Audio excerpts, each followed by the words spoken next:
செஞ்சும் காட்டணும். இந்த பாரு தப்பு, இந்த பாரு குஜராத் செஞ்சாங்களா, என்ன பண்ண மாட்டீங்களா? இங்க பாரு, இந்த மாமா 2 பேர் போயிட்டான், அந்த மச்சான் 2 பேர், அவரு இந்த கும்பகோணம் 3 பேர், இந்த திருச்சி 2 பேர் அனுப்பணுமா?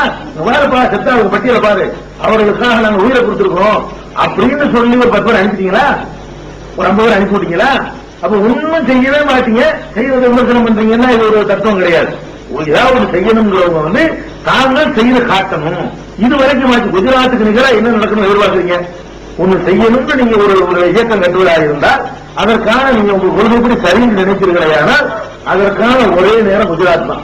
குஜராத்தை தாண்டி ஒண்ணு நடக்க தேவை கிடையாது. குஜராத் நடந்ததுக்கே நீங்கள் ஒன்றும் செய்யவில்லை என்று சொன்னால் அங்கெல்லாம் நீங்கள் மக்களை ஏமாத்துறீங்க. நீங்க எதை சொல்லி ஆட்களை பிடிக்கிறீங்களோ அதை கூட நீங்கள் செய்யவில்லை. நீங்க ஒளிந்து கொண்டு உங்களை காத்துக் கொள்வதற்கான ஒரு கேடயமாகவும் உங்களை சொகுசாய் கொள்வதற்கு வாய்ப்பா பயன்படுத்துறீங்களே தவிர குஜராத்துக்கு ஒண்ணும் செய்யல. முடிவு வச்ச கதை இது. ஃபர்ஸ்ட் விஷயம் வழங்கிக்கணும், அவர்கள் செய்யல. 2வது நாம என்ன சொல்றோம், கத்துனால என்ன பயன் இருக்கிறீங்க? பயன் கிடைக்கிறதுனா நாங்க செய்யல, பயன் கிடைக்கும் நாங்க சொல்லவும் இல்லை. மார்க்கத்தில் அனுமதி தான் நாங்க செய்வோம். பயன் தருவதும் தர அல்லாவுடைய வேலை. சில விஷயங்களில் 100 விஷயத்தை கத்துறோம். இங்க இந்த நாட்டை கத்துறோம், 100 ஏத்துக்கான கவர்மெண்ட் அது ஏத்துக்கிறதுங்கிறதுனால நான் தப்பாயிருமா? அதை நம்ம கொடுத்த கடன் கொடுத்துக்கிட்டோம், இப்ப கேட்டோம் தரமாட்டேன்ட்டான், மறுபடியும் கேட்டோம் தரமாட்டேன்ட்டான். கேட்டு என்ன பயன் சொல்லுவீங்களா? அவன் தரதான் தரல, 7 ரூபாய் நான் கேட்கிறேன், 10 பேர்த்த கொடுத்து கடன் கேட்பேன், 2 பேர் தருமா, 5 பேர் தரமாட்டேன், அதனால நான் கேட்ட தப்புன்னு ஆயிருமா? அப்ப கேட்கறதுக்கு ரிசல்ட்டை வச்சுட்டு நீங்க தீர்மானிக்க இயலாது. மார்க்கத்தில் எனக்கு அனுமதி இருக்கிறது, நான் போய் கேட்கிறேன். கேட்டதுல 10 விஷயத்தை கேட்டா 7 கிடைக்கும், 3 கிடைக்காம போயிடும், அல்லது பாதி கிடைக்கும், பாதி கிடைக்காம போயிடும். அதை வச்சு நீங்க தீர்மானிக்க இயலாது. அதனால குஜராத்துக்கு நாங்க கத்துறதுனால உடனே ரிசல்ட் கிடைக்கும் என்று நாங்க சொல்லல. கத்துறது எங்களுக்கு கடமையாக்கப்பட்டிருக்கு மார்க்கத்தில். ஏன் கத்துறோம்னு கேட்டா அக்கிரமக்காரர்களுக்கு சத்தியத்தை முழங்க வேண்டும் என்று ரசூலா சொல்லிட்டாங்க. முழங்குவது ஆட்சி தேவையில்லை, முழங்குவதற்கு முழங்குற ஜிஹாது இருக்கு பாருங்க. இந்த முழங்குற ஜிஹாதுக்கு ஆட்சி தேவையில்லைன்னு அதிர்ச்சியில் வருது. அக்கிரமக்கார அரசனுக்கு முன்னாடி முழங்கணும்னு அர்த்தம். உங்கள்ட்ட ஆட்சி இருக்காது, ஆட்சி இருக்கிறவன் அக்கிரமக்காரனா இருப்பான். ஆட்சி இல்லாத நீங்க முழங்குறீங்க பாருங்க, இந்த முழங்குற உரிமை கேமரா வரைக்கும் எனக்கு உண்டு. இந்த ஜிஹாதை செய்வதற்கு எனக்கு ஆட்சி தேவையில்லை, அதிகாரம் தேவையில்லை, நான் முழங்குறேன். இதெல்லாம் நடந்துச்சா அதை பத்தி எனக்கு கேள்வியே இல்லை. ரசூலுல்லா முழங்க சொன்னாங்க, முழங்கிட்டேன், அவ்வளவுதான். எனக்குள்ள கூலி கிடைச்சு போயிடும். அல்லாஹ் சில நேரத்தில் ரிசல்ட் தருவான், சில நேரத்தில் ரிசல்ட் தரமாட்டான். இதை ஃபர்ஸ்ட் வரைக்கும் நாம எதுக்கு கத்துறோம்னு கேட்டா ரிசல்ட்டே தராட்டாலும் மார்க்கம் எனக்கு சுமத்திருக்கிற கடமை எனக்கு அதுதான். என்னைய மார்க்கம் என்ன சொல்லுதுன்னு கேட்டா அநியாயம் என்ன கத்துன்னு சொல்லுது. நான் ரோட்ல நின்று கத்துறேன், ரோட்ல கத்துனா அவங்க அது கெட்டும், அந்த பெஸ்ட் இருக்கா அப்படி கத்துறேன், என் கடமை தீர்ந்து போச்சு. இது ரிசல்ட்டை பார்க்க கூடாது. ரிசல்ட்டை பார்க்கணும்னு சொல்லக்கூடாது. ரிசல்ட் அடிப்படையில் என்ன செய்யணும், அடுத்தபடியா பாதிக்கப்பட்டவர்களுக்கு ஏதோ உதவிகள் செய்யலாம். அடுத்த மாதிரி செய்ய முடிஞ்சது என்ன, வீடு வாசல் இழந்தவர்களுக்கு குடிசையாவது போட்டு கொடுக்கலாம், ஒரு நாள் குறை வாங்கி கொடுக்கலாம், 1 மாசம் அரிசி வாங்கி கொடுக்கலாம். இது மாதிரியான சின்ன உதவிகள் தான் அந்த இழப்பையை நம்ம கட்ட அது செய்ய முடியும். அதை செஞ்சோம், நம்ம கட்ட முடியும், கட்டணும். 4 பேர்த்த வாங்கி வசூல் பிச்சை எடுத்து செய்ய முடியும், அந்த மக்களுக்கு உதவ முடியும், பிச்சை எடுத்து உதவணும். 2 செய்ய முடியும், செஞ்சுட்டோம். இந்த 2 செய்யறது தப்பு, வேற ஒண்ணு செய்யணும்னு சொல்ல கூட என்ன செஞ்சீங்க? 2 செய்யறது தப்புன்னு நாங்கள் காட்ட இயலாது. 2 செய்யறது விமர்சனம் பண்ணக்கூடியவங்க 2க்கு மேம்பட்ட ஒண்ணு செய்யணுமா இல்லையா? இந்த நேரத்தில் செய்யாதீங்க, எந்த நேரத்தில் செய்வீங்க? இந்த நேரத்தில் உங்களால் நீரை கொடுத்து போய் அங்க போய் உங்களுக்கு ஆள் அனுப்ப முடியல என்று சொன்னா அதுதான் உங்களுடைய வீரம் சொன்னால செய்யாது. குஜராத் தான் அளவுகோல் அவர்களை புரிந்து கொள்வார்கள். எவர்கள் சரியான பாதையில் இருக்கா என்பதற்கு அவங்க ஆள் பிடிப்பதற்கு யூஸ் பண்றாங்க. மக்களுக்கு சிந்தனையை பயன்படுத்தினார்களே, ஆனால் அவர்களுடைய போரிட்டது குஜராத் ஆகும். இவ்வளவு நடந்த பிறகு பேசிட்டு இருக்கீங்க, ஏன்டாங்க நிக்கிறீங்க, இருக்கிறார்கள் அனுப்பிட வேண்டியானு கேட்கணும்.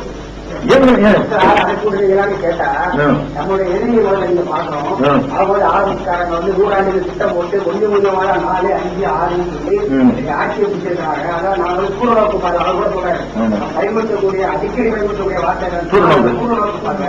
சூழலோக்கு பார்வையின் அடிப்படையில் நாங்க செயல்படுறோம். உடனே போல நாங்க மாட்டிக்க மாட்டோம். உங்களுக்கு ஒரு பயன்படுத்த நாங்க கிழக்கு தருவோம். அந்த வேலையை தான் நீங்க செஞ்சு சொல்லுங்க.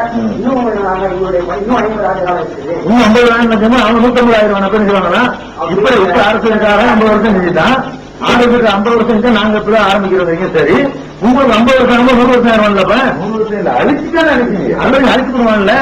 அழைச்சு 100 வருஷம் ட்ரைனிங் ஒண்ணு கூட்டிடுவான்ல. நீங்க 10 கோடி மக்கள்கிட்ட தான் திரட்டுவீங்க, அவன் 90 கோடி மக்கள்ல திரட்டி எடுப்பானே.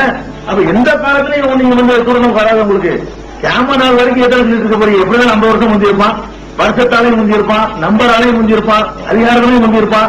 என் காலமெல்லாம் இதைத்தான் பதிலா நீங்க சொல்லுவீங்களே தவிர உங்களை ஒண்ணு செய்யறாரு. அப்ப எதுக்கு இந்த போர்வை? இது வந்து தனக்கு கூட்டம் வேணுங்கிற தவிர ஒரு நோக்கம் கிடையாது. அப்ப இவங்க சொல்லக்கூடிய தூர நோக்குன்னா அப்ப இங்க வந்து நீங்க கேள்வி கேட்கணும். ஏன் தூர நோக்கம் தெரியப்பா 50 வருஷம் செய்வாங்க, 50 வருஷம் தூங்குவானா அவனு செய்வானா? நீ 50 வருஷம் செய்யறத கூட செஞ்சுவான். ஆட்சி அதிகாரத்தை வச்சுக்கிட்டு அவன் 50 வருஷம் செய்யறவன் எவ்வளவு வளர்ந்துருவான்.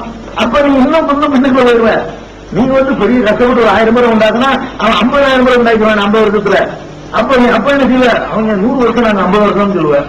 அப்ப என்ன செய்வோம்? 50 வருஷம் கையிட்டு பார்ப்போங்க. அவன் 100 வருஷம் ஆயிரு, ஒரு 100 தான் ஆகும், இன்னொரு 50 வருஷம் கையிட்டு இப்படி சொல்லிட்டு கேமராவும் நிறுத்திய கேமரா நாள் வரைக்கும் 50 வருஷத்துக்கு முன்னிட்டாங்க. நீங்க 50 வருஷத்துக்கு முன்னாடி இருப்பீங்க. எப்ப ஒண்ணு அந்த வருஷத்தை பேலன்ஸ் பண்ண முடியும்? மக்கள் தொகை நீங்க மெஜாரிட்டியா இருக்கிறீர்களானால் பேலன்ஸ் பண்ண முடியும். அவன் 50 வருஷம் பிடிக்கிறாள், நீங்க 25 வருஷம் பிடிக்காம. அவன் 50 வருஷம் பிடிக்கிறாள், நீங்க பிடிக்கிறது உங்களுக்கு 80 வருஷம் ஆகும். இது சாதாரண விஷயம். இதெல்லாம் சூழ்நிலை கிடையாது.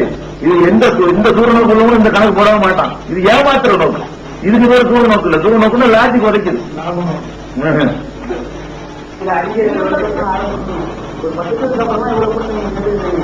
அப்படிங்கிற மாதிரி அவங்க முயற்சி பண்றது எனக்கு தப்பு. அதாவது நாங்க வந்து சாமூகம் போறோம்னா இந்த சமுதாயத்தை ஒன்றுபடுத்த முடியும் தான் நாங்க நினைக்கிறேன். எதுக்கு செய்யணும்னு நாங்க நினைக்கிறேன். அவர்கள் என்ன சொல்றாங்க? நாங்கள் எதை சொல்றோமோ அதுக்கு எங்களுக்கு செய்யணும்னு நாங்க நம்புறோம். அதை என்ன செய்ய நினைக்கிறோம்? சமுதாயத்துக்கு பிரச்சனை வந்தா ரோட்ல கத்துறதுக்கு தான் நாங்க மக்களை திரட்டுறோம். இதை எங்களுக்கு செய்ய இயலும். இதுக்கு வந்து மெஜாரிட்டியா வந்து அவசியம் கிடையாது. இதுக்கு ஒரு மைனாரிட்டியா இருந்தாலும் எங்களுக்கு போகணும். நீங்க என்ன லட்சியத்தை சொல்றீங்க? ஆட்சி பிடிப்போங்கிறீங்க. ஆட்சியை பிடிப்பதற்கு இன்னும் 500 வருஷம் வந்தாலும் முடியாது. தாவா செஞ்சு மக்கள் வராத வரைக்கும் இந்த மக்கள் அம்பட்டு பேரை வென்றெடுத்தாலும் வர முடியாது. அப்ப நாங்கள் செய்யற என்ன அஜெண்டாவை மக்கள் தாமுக வச்சோம்? இடஒதுக்கீடு கேட்கணும், கல்வி கேட்கணும், வேலை வாய்ப்புல பங்கு கேட்கணும், அரசியல் அதிகாரம் கேட்கணும். இதுக்காக வேண்டி பாடுபடணும். பாதிக்கப்பட்டவர்களை ஆனால் அதை வந்து சட்டப்படியான நீதிகளை பெற்றுத் தரணும். அந்த மாதிரியான ஒரு காரியங்களை செய்யறதுக்கு தான் நம்ம இருக்கணும். இதுக்கு வந்து ஒரு 500 பேர் எங்களுக்கு சேர்ந்திருந்தாலும் அதுவே போதுமானது. அதை தாண்டி எல்லாம் வந்து பிரம்மாண்டமான ஒரு இயக்கமா தாமுக வளர்த்துட்டான். இல்ல ஒரு வளர்ச்சி இல்லாம மொத்தத்துல தமிழ்நாட்டில் ஒரு 5000 பேர் தோற்றலாம். மொத்த தமிழ்நாட்டில் இருந்தாலேயே தாமுக போதும். அந்த போராட்டம் பண்ணுவதற்கு எங்களுக்கு போதுமான பலம் கிடைச்சிடும். அப்படி நம்பிதான் இறங்கணும். அது போகல, அதை விட அதிகமாக்கி விட்டான். அதை இதை கொண்டு என்ன செய்யணும் நாங்க சொல்றோம், செஞ்சுட்டு இருக்கோம். இப்ப நம்ம கல்வியை கேட்கலாம், கத்துறாங்க, நாங்கன்னு சொல்லி கூப்பிட்டோம். நீங்க என்ன சொல்லி கூப்பிடுற அது நடக்குமா? நாங்கள் என்ன சொல்லி கூப்பிடுறோமோ அது நடக்கும். கத்துறதும் நடக்கும். அவர்கள் என்ன சொல்லி கூப்பிடுறாங்க? அதுக்கு இந்த வழி சூட்டாகுமான்னு கேட்கலாம். அதுக்கு இந்த மக்களை கூட ஒன்று விரட்டினா கூட போதுமானு கேட்கலாம். தமிழ்நாடு முஸ்லிம் முன்னேற்ற கழகத்துக்கு மக்கள் சேர்ந்த மாதிரி அதை விட அதிகமான மக்கள் அதில் போய் சேர்ந்தால் கூட அவங்க சொல்ல நடக்குமா? அவங்க சொல்ல குஜராத் மாதிரியான விஷயங்களுக்கு பிரதிநிதிகள் கொடுக்க இயலுமா? அதை ஆட்சிகள் கொடுக்க இயலுமா? அப்ப அது அவங்க அளவு பலவரம் தெரிவிப்பாங்க. நாம் சொல்ற நாம் செய்யற காரியத்துக்கு எங்க அஜெண்டா போதும். அவர்கள் என்ன காரியத்தை வைத்து சொல்றாங்களோ அதுக்கு சரியா வருமா நீங்க யோசிச்சு பாருங்க. அதுக்கு சரியா வராது. அதுக்கு அவர்கள் சொல்ற காரணம் வந்தாரு. ஒரு செஞ்சோ இல்ல மனித தெருவோ அந்த தெருவுக்குள்ள ஆரம்பிச்சாங்கன்னா படையை நுழையணும், ஒரு தெருவை அழிக்கணும் அப்படின்னு ஏன் பண்ணிட்டாங்கன்னாக்கா அதுக்குள்ள வந்து ஒரு 100 பேர் வீட்டுக்கு மொத்தம் அவங்க காலத்துக்கு வந்து 20,000 பேர் உள்ள போவாங்க. 20,000 பேர் போய் வந்து ஓட்டு நெருப்பு கொடுத்துருவாங்க, மெடிக்கல் பாம்பு போடுவாங்க, அப்புறம் வீட்டோட பெண்களை போயிருப்பாங்க, வீட்டோட சிறுவர்களை கொலை பண்ணுவாங்க, இந்த மாதிரி பண்ணுவாங்க. இதை மீறி சில பேர் வெளியே ஓட்டு விளையாடும் போது, வீட்டு விட்டு வெளியே விளையாடும் போது அவங்க கூட வந்து ராணுவ போலீஸ் தான் கூட்டிட்டு போயிருக்காங்க. அவங்க வந்து 144 பேர் நாங்க போட்டோம். அதே மீறி வந்து 3 பேருக்கு மேல நடத்த பண்ணுவாங்க. நாங்க சுத்தம் இருக்குன்னு சொல்லி சாவடிக்கணும்னு சொல்லி அப்பா எங்க சாவடிக்கிறாங்க. இந்த மாதிரி ஒரு பண்றாங்க. ரெண்டாவது வந்து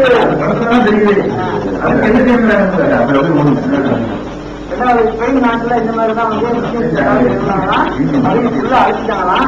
இப்ப இந்தியாவில் என்ன பண்ணி ஒரு குறிப்பிட்ட காலத்துக்குள்ள அழிக்கிறாங்க.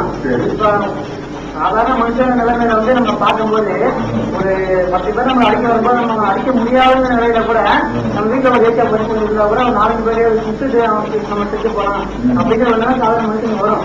இப்ப இந்த எனக்கு வந்து நீங்க தப்புங்கிற மாதிரி சொல்றீங்க. அதாவது இவங்க சொல்லக்கூடிய நிலை வரும்போது இவர்கள் என்ன செய்ய போறாங்க? நான் கேட்கறது தெரியுமா? 400 பேர் இருக்கிற ஒவ்வொரு இடத்துல 5000 பேர் வர்றாங்க, 20,000 பேர் வர்றாங்க.